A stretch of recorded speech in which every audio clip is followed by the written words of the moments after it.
Okay, good day, Dumelang, Abshen, Tobela, Renand, Sanbonani, Tobela, Dumelang.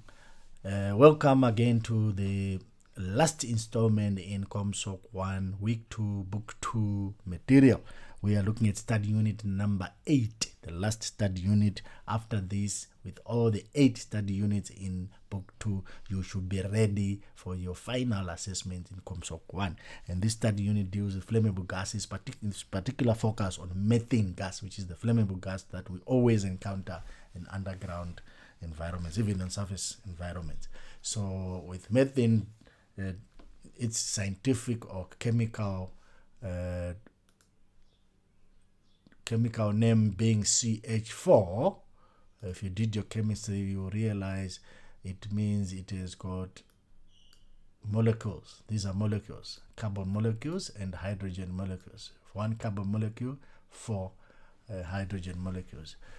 That is methane gas, natural gas. I'm sure in the coal mining video clip that I showed you or that you watched, it explains exactly where does methane gas come from. It comes from decaying matter, particularly biological or vegetation or whatever. That's where methane comes from.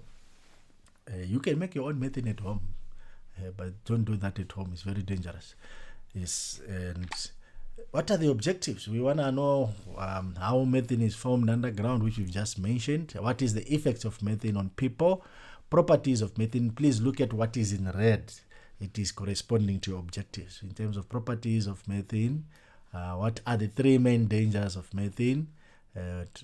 Times additional testing must be done, how to test for methane, and what are the causes of methane explosion in underground environments. You need to know that, how to get rid of methane from underground, and what is the procedure if methane is found underground, and also the conditions to remove the gas from underground by means of diamond drilled holes into workings, which is part and parcel of your objectives. So let's look at what methane is all about. They tell us that to fight an enemy, you must know your enemy. You must know what methane is all about. Okay. Methane is formed from decaying vegetable matter in the absence of oxygen and liberated from coal and shell seams found at intersections of water fissures, faults, and dikes. And these are geological features you find in rocks, in earth strata, fissures where cracks in the rock, water is coming out for the fissure, faults, cracks in the earth strata, dikes. Is that crack? It's a fault in the earth strata, but it has got an igneous rock intrusion into that strata, soft rock into that strata, and you normally find during mining methane is present in those areas. So what are the effects of methane on people? With people, they tell us you can suffocate. That is how dangerous methane is. Because if we want to look at the dangers, like for example, objective number 1, you can take this as well for objective number 1. People can suffocate if it is above 15%. It displaces oxygen. It can cause injury or death by burning or exploding. Okay. Over and above that, in the properties as well, you can find also the dangers associated with methane in the properties. It is a flammable gas. It is very explosive. It is non-poisonous. In other words, you can eat it. It doesn't poison you. It's non-poisonous. It causes oxygen deficiency. It gives no warning. Makes it dangerous. It's tasteless. It's odorless. It's colorless. At 0 to 5%, it burns with a blue flame. That is what you see methane burning. It's a blue flame. You can see even at the bakery, Sasco, or at Tiger Brands where they are making the food. If you go there at night, because they're using coal-fired ovens, you look at night at the chimney, it's blue, the blue flame that is burning. Or you look at Sasol and you go to Sasol at night, you see at the stack, we call it the stack, that massive chimney, it's that. At 5 to 15%, it explodes. Remember the flammable range of methane, it explodes. At 9.5% is its critical point. At 15% or more, it displaces oxygen, which causes suffocation, and it's a relative density, vapor density, the vapor weight. In other words, its weight in air is at 0.55, which means it's less than 1. Therefore, it's lighter than air, so you find it always floating above. It's always found hanging in above at height in above areas. That's why you see people when they test for methane, they go to high places. It is not soluble in water. It's found in high places, hanging walls, box walls, and in raises as well. occasions when a full examination of methane must be done is at the beginning of the shift. You must do your methane tests. The miners and the people who are training that they know what to do. When the working place has been standing or have stood idle for more than 6 hours, on re-entry after a blast, on re-entry after a ventilation failure, or on taking over from another miner, you need to do your methane test. Additional testing can be done in the following times. You can go through this. When pilot holes have been drilled, after a round has been completed, before blasting, you can test at the blasting point, where the water in whatever and gas is intersected or is found, after fall of ground, or when you suspect it for any reason, or before you work with cutting torches and welding machines, before and during diamond drilling operations, you can test for methane, or when a gas presence or emission is reported to you by anyone. How will you test for methane? Normally we use FGMIs or GDIs, what are known as flammable gas measuring instruments or gas detection instruments, GDIs, gas detection instruments.